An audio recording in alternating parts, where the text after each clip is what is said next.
You hear it in pop culture, you see it weaponized in political debates, and it is actively used as a recruitment tool by extremists. The promise of 72 virgins in the afterlife is arguably the most recognizable concept associated with Islam in the Western world. Curious, but if you open an English translation of the Quran and search for the phrase 72 virgins, you will hit 0 results. The specific number 72 does not appear anywhere in the text.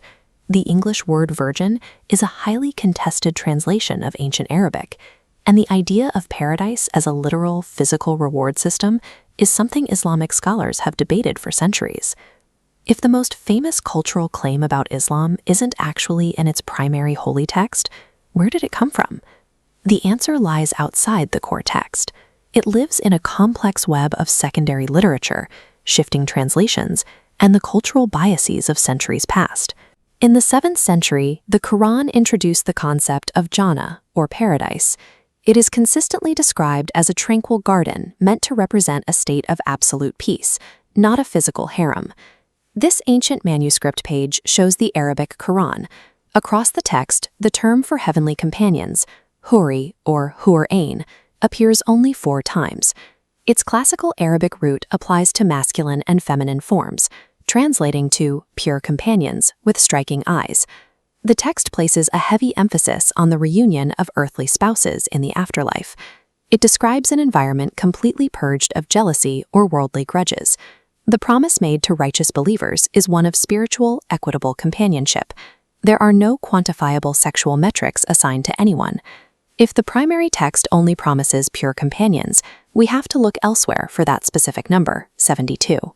This image shows collections of the Hadith, a vast secondary literature compiled centuries after the Quran to record the sayings and actions of the Prophet. This is where the number emerges.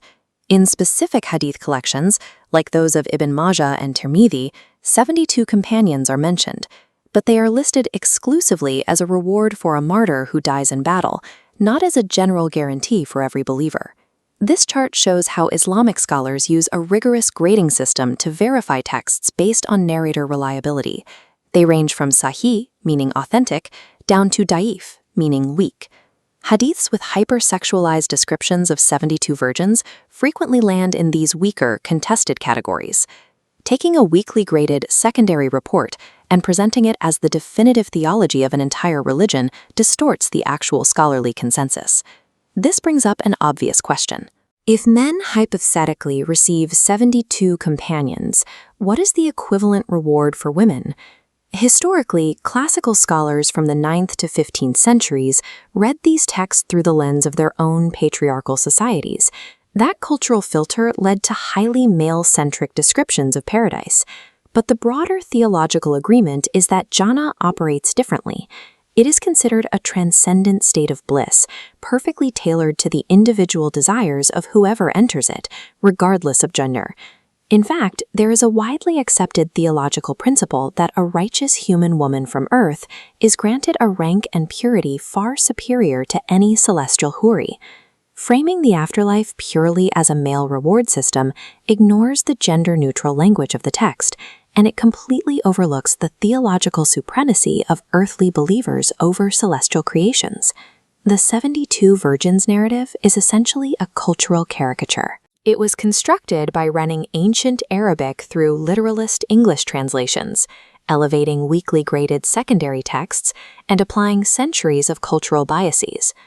This Persian manuscript illustrates how Islamic artists visualized paradise. To explain incomprehensible peace to a 7th century desert society, the texts used the language of allegory. They described cool pavilions, flowing rivers, and striking companions. The friction happens when modern audiences strip away the poetry.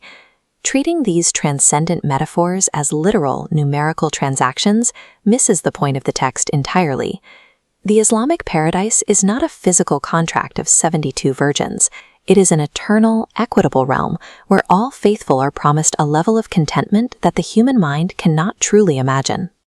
Please give the video a thumbs up, subscribe to stay in the loop, and share it with friends who'd enjoy it. It only takes a moment, but it helps the channel create more exciting content.